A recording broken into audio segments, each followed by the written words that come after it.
सैयदना उमर फारूक रज़ियल्लाहु ताला अन्हु फरमाते हैं, हम आका अलैहिस्सलाम की बारगाह में मौजूद थे। आका अलैहिस्सलाम ने इरशाद फरमाया, क़यामत के दिन कुछ लोग ऐसे होंगे, ना वो नबी होंगे ना वो शुहदा होंगे, मगर अंबिया इकराम और शुहदा उन पर रश करेंगे और उनका ऊंचा मुकाम देखकर लोगों की गर्दनें थक जाएंगी।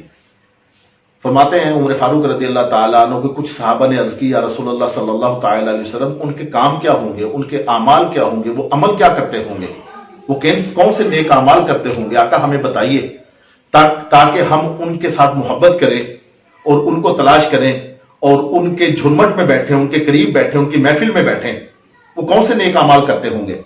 फिर मेरे आका सल्लल्लाहु ताला अलैहि वसल्लम ने इरशाद फरमाया, खुदा की इज्जत की कसम जिसके कब्जा कुदरत में मेरी जान है, वो अल्लाह के लिए अपने मुसलमान भाइयों से बुग़्ज़ रखते होंगे और अल्लाह के लिए ही मोहब्बत करते होंगे।